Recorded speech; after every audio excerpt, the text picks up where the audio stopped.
Saya mau menceritakan juga minggu lalu saya ketemu, saya ditelepon sama seseorang yang saya nggak kenal, tapi dia di refer oleh teman saya, seorang partner bisnis saya. Dia bilang sebuah perusahaan dari Swiss namanya Metalor mau berbicara dengan Anda. Saya bilang kenapa gitu. Jadi dia bilang kami lagi mencari tambang di Indonesia, tapi bukan mau beli tambangnya, tapi mau membeli mineralnya. Terus akhirnya kita melakukan Zoom talking, kita berbicara melalui Zoom, satu dari Switzerland, di Swiss, yang satu dari Singapura. Dan kesempatan itu saya bertanya karena saya bilang, Anda udah berapa lama di Singapura? Udah cukup lama, tapi setahun ini kami mempunyai mini refinery. Saya bilang, refinery seperti apa? Pemurnian seperti apa? Ada elektrolisis, ada segala macam. Ada anoda, katoda, segala macam. Produknya ada gold, ada PT, ada platinum, ada macam-macam. PGM, semua precious group metal ada. Oh, oke. Interesting. Raw materialnya dari mana? Kami beli ingot, kami beli dore. Jadi dia tidak memberi bullion, dia tidak membeli emas yang 99% gitu ya. Tapi dia memberi bahan yang setelah dari proses tambang, kan ore ya, berupa batuan atau tanah, di semi proses, menjadi solid. Ingot atau dore itu mungkin kadar emasnya 50% atau mungkin 45%. Dia beli dengan diskon, kemudian diproses menggunakan elektrolisis dan lain sebagainya, di refine, dimurnikan di Singapura. Saya bilang, udah berapa lama, udah berapa banyak Anda beli? Kami bisa menggunakan yang formal, tapi juga ternyata kami banyak membeli dari illegal miner. Jadi tambang-tambang rakyat yang illegal itu dia beliin. Saya pikir nggak salah nih, dan angkanya tonasenya gede sekali. Dan itu tidak menguntungkan kita sebagai devisa negara, itu hilang tuh sebenarnya, karena aset kita yang hilang. Itu yang buat saya gregetan. Yang jual ini bener-bener nggak NKRI ini, bener. Karena dia menjual tanah air beneran gitu ya. Karena mungkin ya pejabat di atasnya juga menjual tanah air, ya yang di bawah juga menjual tanah air ya. Ya itulah, karena modalnya kita itu gitu ya. Sementara Swiss adalah negara yang nggak punya sumber daya alam. Laut aja nggak punya, dia nggak punya angkatan laut gitu. Dia bener-bener landlocked. Jadi nggak punya angkatan laut. Jadi satu-satunya negara yang lebih memilih berdamai atau menjadi negara penengah. Nah, Swiss, saya ingat 200 tahun yang lalu, Swiss ini satu-satunya negara yang mempunyai Swiss Metal Bank. Jadi dia mengumpulkan metal-metal itu di Swiss. Jadi ada nikel, platinum, ada tantanum, ada osmium, ada europium, ada germanium, dan lain sebagainya, barang-barang yang dikumpulin sampai selama 200 tahun, dan itu menjadi underlying untuk terbitnya Swiss franc. Jadi ini yang saya tertariknya adalah mereka mengumpulkan fisiknya tadi, dan mereka menawarkan dinaran. Jadi kalau dinaran memerlukan, misalnya gini, kalau ada ini angka dari langit sekali lagi, mohon maaf sahabat semua. Kalau ada 1 triliun dana di dinaran, itu kan memerlukan 10 ton lebih. Oh ya, kira-kira 10 ton emas. Dan Antam produksinya berapa? 2-3 ton. UBS paling 2-3 ton. Berupa emas ya, kalau tambang mah besar. Terus kalau Freeport, Freeport adalah tambang tembaga yang fisiknya dia taruh di Okinawa, fisiknya 100 ton per tahun, itu ya di Okinawa. Kita nggak pernah dapat apa-apa. Itulah selama 30 tahun gebloknya, nggak ngerti ngelola tambang yang ini. Malas saya. Ini kalau gini emosi gue udah mulai naik nih ya. Kita lompat sebentar, balik lagi.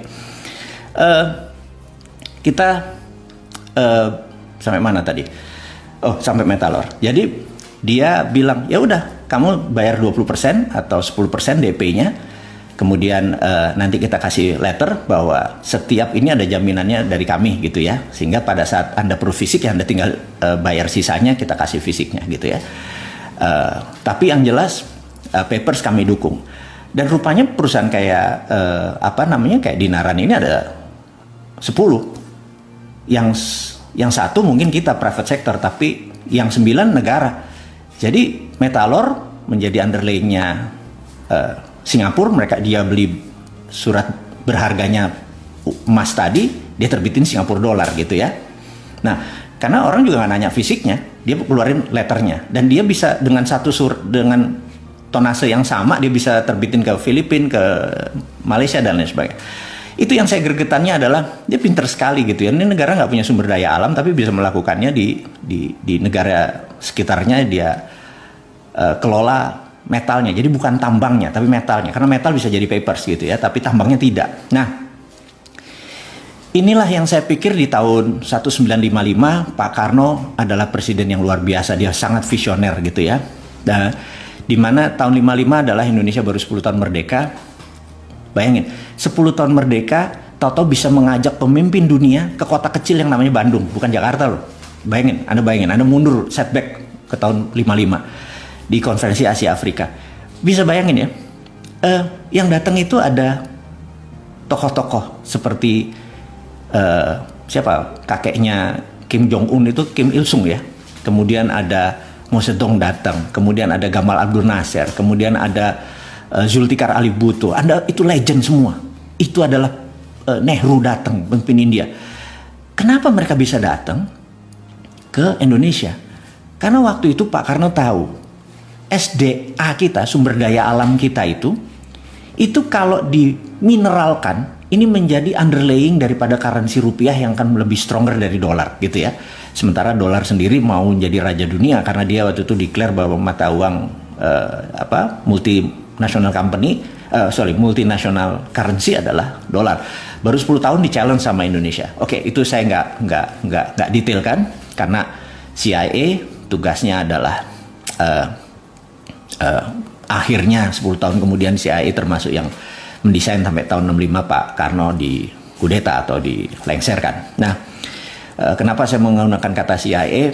Saya cukup waktu di markas tersebut di Langley di Virginia. Jadi kalau teman-teman suka nonton film Hollywood, kalau kameranya dari atas, terus ada Central Intelligence Agency gitu ya, ada kayak anggap stiker lah, terus orang jalan gitu ya, itu kamera dari atas.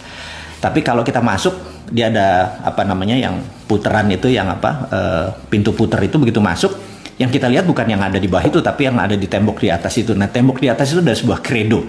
Kredo inilah yang Anda tahu bahwa itu adalah tugasnya CIA. Jadi kalau kita melihat ke bawah ya tulisan Central Intelligence Agency, tapi kalau kita melihat ke atas ada sebuah kredo. Anda tahu kredo itu bacaannya apa? Bacaannya adalah protect dolar. Jadi tugas CIA 1 di seluruh dunia ini adalah protect dolar. Itu tulisannya, protect dolar. Jadi teman-teman semua bahwa nggak gampang Anda menjadi ingin mengalahkan negara yang dikuasai yang punya 800 pangkalan militer, dari yang mulai fisik yang besar seperti di Subic di Filipina sampai yang sekedar safe house yang ada di Indonesia juga ada kali beberapa, kemudian di seluruh negara dunia ada safe house di mana mereka pasukan kecil tapi elit, mereka bisa melihat ini mau kemana arahnya sebuah negara. Mereka punya pasukan seperti itu, dan di sini tidak memungkinkan Indonesia menggunakan sistem yang nakal gitu ya. Tapi sekali lagi saya suka mengingatkan pemerintah, ini mumpung Cina sama Amerika lagi perang, yuk kita terbitin rupiah pakai underlayingnya sumber daya alam gitu ya. Sekali lagi, old mind doesn't work. Jadi pemimpin-pemimpin yang pakai old mind tuh, ini Bosman ngomong apa nih, Sontoloyo nih orang nih ngomong apa, ganggu aja lo, kita lagi redenominasi atau lo ngomong tentang rupiah kayak geledek di siang hari terus ya, kita kekeh gitu ya, mengingatkan. Karena saya pikir kalau nggak kapan kita berdaulatnya, maksudnya kita minjem proyek dari Cina kita dibayarin atau minjem IMF dolar lagi gitu ya, ngutang terus gitu ya.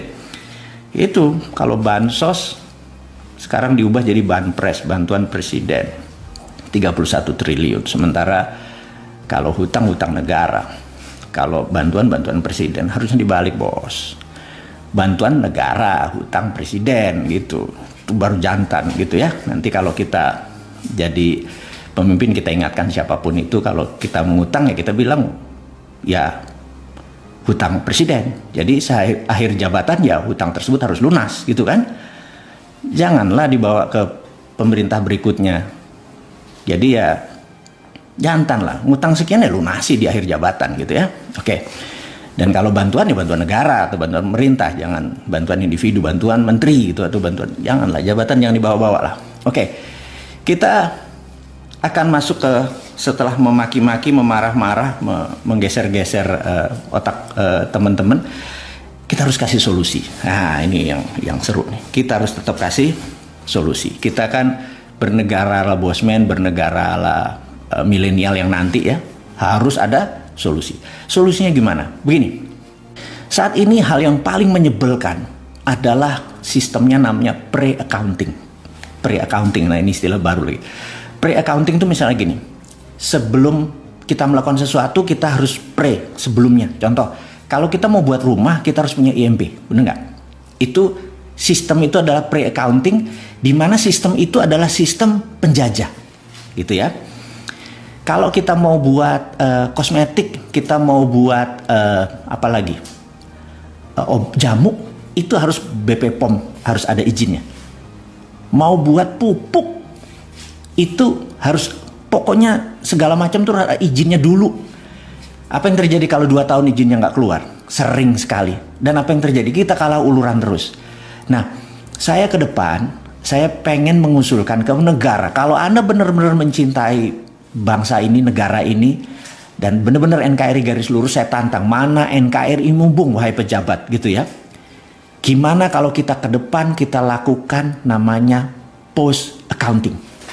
Post accounting ini gini, misalnya dia mau buat pabrik kosmetik untuk pemutih, untuk membuat body butter, apapun itulah, banyak sekali, atau sabun gitu ya, yang untuk kecantikan. Kemudian ya udah dia izin, buat aja, nggak usah pakai izin. Begitu barangnya sudah jadi, kan ada standarnya, dikasih tahu bahwa kadar ininya harus sekian, nggak ada merkurinya, nggak ada ini, nggak ada ini, nggak ini, gini. Pokoknya kalau ditangkap sama BP POM itu ternyata mengandung hal-hal yang berbahaya, apa yang dilakukan? Yang dilakukan adalah kasih SP3. Begitu ketangkap, sekali lagi tutup pabriknya, gitu ya. Nah, sehingga kita itu apa-apa tuh di belakang, gitu ya. Jadi sertifikat halal segala macam itu nggak usah pakai sertifikat di awal. Semua ini saya kadang-kadang bingung. Harusnya ada sertifikat haram yang ada, bukan sertifikat halal. Karena yang saya tahu seluruh hal di dunia ini kata Allah itu halal, kecuali yang Allah haramkan. Jadi kenapa ada sertifikat halal? Harusnya sertifikat halal, sertifikatnya sertifikat haram, sehingga nggak semua perusahaan harus buang-buang izin gitu loh. Itu kalau benar-benar mau yang namanya bukan pre-accounting tapi post-accounting. Nah, kalau Anda mau buat pabrik, mau buat pabrik mobil, pabrik motor, tenaga listrik segala macam, udahlah sikat aja, udah nggak pakai izin gitu ya. Nah, nanti setelah selesai baru dilihat. Jadi contoh kalau mau buat rumah, bikin aja rumahnya, nanti petugas datang diukur, oke, rumahnya 100 meter, kamar mandinya sekian, total 100 meter nih, tagihannya 2 juta gitu ya. Daripada kita sebelum bangun tuh rumah nyiapin 2 juta sampai 6 bulan baru kelar itu IMB-nya segala macam, kapan dagangnya gitu loh. Jadi saya tahu ini adalah produk penjajah. Penjajah itu kan tidak ingin Indonesia berdaulat waktu dulu menjajah, karena itu apa-apa pre-accounting, apa-apa dilihat dulu, ini boleh, ini enggak, ini boleh, ini enggak gitu kan. Nah, emangnya kita penjajah ini, pejabat negara ini kan enggak gitu ya. Anda jangan kayak penjajah lah pejabat itu. Pejabat itu di belakang, hati-hati mengawalnya. Jadi mau itu jamu, mau itu kosmetik, mau itu pupuk. Kita itu kalau pupuk boleh dibuat petani sendiri, kita nggak import, dah gitu aja, gitu ya. Tapi izinnya di depan, mampus saja lo, gitu. Anda kalau benar-benar mencintai tanah air Indonesia, ini usulan saya, ubah dari pre-accounting menjadi post-accounting. Jadi setelah selesainya baru kita audit, baru kita review. Membuat pabrik apa? Bikin Jo, gitu ya. Kalau Manado bilang sih, bikin Jo, bikin apa gitu ya. Mau satuin matahari sama bulan, bikin Jo, bener nggak? Nggak usah mikir, oh nggak mungkin segala macam, nggak mungkin, itu loser gitu. Kita kan winner semua bangsa Indonesia ini. Oke, jadi apapun buat aja dulu, baru nanti kita lihat. Ya kecuali dia buat alkohol, dia buat judi, ya segala itu udah pasti nggak boleh gitu ya. Tapi kalau hal-hal untuk bisnis, lupakan gitu. Bahkan niru pun, ya niru, imitating. Mau dari misalnya produknya Prada, kayak mau Dior ditiru, di Tanggul Angin kayak, di mana? Di Tajur, di Bogor sana mau niru, lepas. Nggak usah bilang nggak boleh gitu, karena begitu kita meniru, lama-lama kita bisa. Jadi ala bisa karena biasa, bener nggak? Setelah bisa nanti kita menjadi innovation, menjadi menciptakan gitu ya. Kalau kita meniru aja nggak boleh dengan alasan haki segala macam, itu kuno, itu old mind gitu. Kita kalau sama internasional, kita pilih bangsanya dulu baru internasional, nation interestnya kita dulu baru internasional. Jadi mudah-mudahan teman-teman usulan kita untuk pre-accounting dan post-accounting ini, coba Anda yang teman-teman mahasiswa di sini, ada pasti ada yang profesor, ada yang doktor, ahli ekonomi, tata negara, sahabat semua. Usulan saya tentang post-accounting ini harap diviralkan. Saat ini udah hampir 10.000 teman-teman yang menyaksikan acara minggu malam ini. Mudah-mudahan terinspirasi bahwa pre-accounting adalah cara penjajah. Penjajah waktu bilang, saya mau buat rumah, mau buat apa? Sini, ukurannya gini. Oh, nggak boleh, kecilin gitu ya. Itu penjajah gitu ya. Tapi kalau membuat, bikin aja. Pokoknya nanti udah berapa meter, bener-bener rumah tetangga nggak diambil tanahnya tentunya. Kita hitung, oke, ini bayar 2 juta, ini bayar 3 juta. Di belakang. Itu kita menjadi, menjadi negara yang cepat berkembang. Dan resesi yang tadi dibilang ini, lewat, percaya saya. Saya kalau ketemu teman-teman di pedesaan segala macam, mereka bisa buat pupuk, mereka buat pakan ternak, mereka bisa buat pakan ikan, semuanya luar biasa. Tapi begitu mereka mau komersial, mereka bilang ini harus ada BPOM lah, izin inilah, sertifikat itu yang saya bilang sak. Dan gak ada satupun yang teriak seperti saya bilang saya yang pertama dia teriak bahwa itu penjajah. Kalau Anda lakukan itu namanya pre-accounting. Saat ini kalau mau menjadi negara berdaulat, kita lakukan yang namanya post-accounting. Teman-teman, mudah-mudahan Anda nggak ikut senewanan seperti saya hari ini gitu ya. Saya menganggap gampang kok menyelesaikan masalah bangsa ini adalah tidak bergantung pada negara lain atau uang negara lain. Beri aja masyarakat itu kedaulatan. Mereka boleh melakukan apapun selama tidak membuat barang itu membunuh orang. Dan terima kasih buat waktunya. Saya mudah-mudahan apa yang diinformasikan hari ini berfaedah buat Anda semua. Semoga hari Anda minggu-minggu depan menjadi bermanfaat. Anda sukses dengan apa yang diinginkan. Ada cita-cita ingin menjadi tentara di angkatan laut, di angkatan udara, ingin menjadi pegawai negeri, apapun yang Anda cita-citakan, ingin berbisnis, ingin mencari modal, ingin mencari marketplace, apapun. Saya doakan Anda semua sukses.